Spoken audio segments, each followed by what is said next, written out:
السلام علیکم۔ آج ہم قرآن پاک کی ایک بہت ہی گہری اور طاقتور سورت المدثر کے معنی میں اتریں گے۔ یہ سورت ایک بہت ہی ذاتی پکار سے شروع ہوتی ہے اور پھر ہمیں انسانی انتخاب اور اس کے نتائج کی ایک ایسی کہانی سناتی ہے جو ہر دور کے لیے ہے۔ تو آئیے اس کے پیغام کو سمجھنے کی کوشش کرتے ہیں۔ سورت کا آغاز ہی ایک دم چونکا دینے والے انداز میں ہوتا ہے، ایک ذاتی خطاب کے ساتھ، اے چادر اوڑھنے والے۔ یہ الفاظ فوراً ایک گہرا اور فوری احساس پیدا کرتے ہیں۔ یہ صرف ایک آواز نہیں ہے بلکہ ایک بہت بڑی ذمہ داری کے لیے بیدار ہونے کا لمحہ ہے۔ اچھا، تو اس پکار کے فوراً بعد سورت اپنے پہلے حصے میں داخل ہوتی ہے جو اس خدائی مشن کی تفصیلات پر مرکوز ہے۔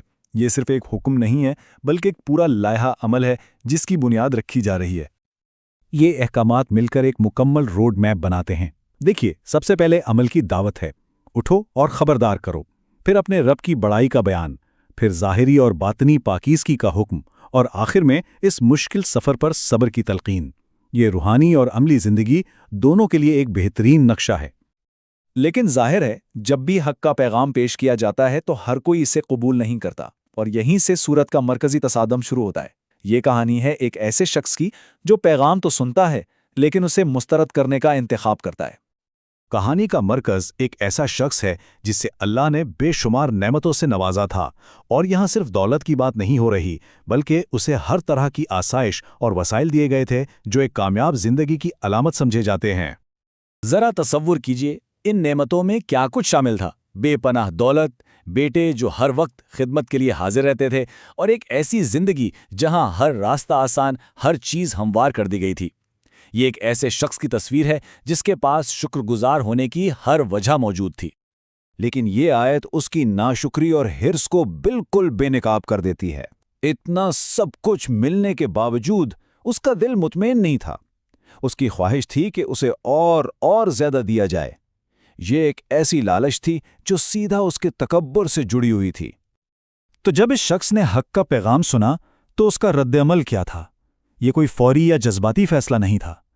سورت اس کے انکار کے پورے عمل کو قدم بقدم ہمارے سامنے رکھتی ہے۔ اس کا انکار سوچا سمجھا تھا۔ پہلا مرحلہ سوچنا اور منصوبہ بندی کرنا، پھر اس نے غور سے دیکھا، چہرے پر ناگواری لائی، اور آخرکار تکبر میں آ کر پیغام کو جادو کہہ کر مسترد کر دیا۔ یہ انکار کے ایک مکمل نفسیاتی عمل کو ظاہر کرتا ہے۔ تو جب انکار اتنا سوچا سمجھا ہو تو اس کے نتائج بھی اتنے ہی سنگین ہوتے ہیں۔ اب سورت ہمیں حساب کے دن کی طرف لے جاتی ہے، جہاں اس تکبر کا انجام دوزخ کی ایک خاص آگ ہے جسے سقر کا نام دیا گیا ہے۔ اور سقر کیا ہے؟ اس کی تعریف بہت واضح اور خوفناک ہے۔ یہ ایک ایسی آگ ہے جو سب کچھ جلا کر راکھ کر دیتی ہے، کچھ باقی نہیں چھوڑتی۔ یہ انسان کی کھال کو بری طرح جھلسا دیتی ہے۔ یہ تفصیل اس کی شدت کو ظاہر کرنے کے لیے کافی ہے۔ پھر قرآن ایک بہت ہی مخصوص تفصیل بیان کرتا ہے۔ سقر پر 19 فرشتے مقرر ہیں۔ اب بظاہر یہ ایک سادہ سا عدد لگتا ہے، لیکن جیسا کہ ہم آگے دیکھیں گے اس کے ذکر کا ایک بہت گہرا اور علامتی مقصد ہے۔ تو اس عدد کا ذکر بے مقصد نہیں ہے، یہ دراصل ایمان کا ایک پیمانہ بن جاتا ہے۔ کافروں کے لیے یہ ایک آزمائش ہے جس پر وہ شک اور مذاق کرتے ہیں، جبکہ اہل ایمان کے لیے یہ خدائی پیغام کی سچائی کا ثبوت بن کر ان کے یقین کو اور بھی مضبوط کر دیتا ہے۔ اور پھر دوزخ کے باشندوں سے ایک بہت ہی اہم سوال پوچھا جائے گا۔ یہ سوال صرف سزا کے بارے میں نہیں ہے بلکہ ان اعمال کے بارے میں ہے جو انہیں اس انجام تک لائے۔ اور ان کے جوابات میں ہی ان کی ناکامیوں کا خلاصہ ہے۔ وہ 4 چیزوں کا اعتراف کریں گے: عبادت کو چھوڑ دینا، غریبوں کو نظر انداز کرنا، فضول باتوں میں وقت ضائع کرنا، اور آخرت کے دن کا انکار کرنا۔ یہ صرف غلطیوں کی فہرست نہیں بلکہ خدا، معاشرے، وقت اور آخرت کے حوالے سے ہماری ذمہ داریوں کا ایک مکمل اخلاقی ڈھانچہ ہے۔ سزا کی اس سخت تصویر کشی کے بعد سورت واپس اپنے بنیادی پیغام کی طرف لوٹتی ہے، کیونکہ اس کا حتمی مقصد صرف خوف پیدا کرنا نہیں بلکہ یاد دہانی اور رہنمائی فراہم کرنا ہے۔ یہاں مرکزی پیغام بالکل واضح ہو جاتا ہے۔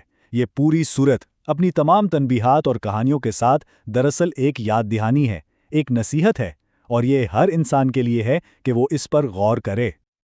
یہاں ایک بہت ہی گہرا نقطہ ملتا ہے۔ انسان کو نصیحت قبول کرنے یا رد کرنے کا اختیار دیا گیا ہے، لیکن حتمی ہدایت یعنی دل میں بات کا اتر جانا وہ صرف اللہ کی طرف سے آتی ہے جو رحم اور بخشش کا مالک ہے۔ یہ آزاد مرضی اور خدائی رحمت کے درمیان ایک بہت ہی خوبصورت توازن ہے۔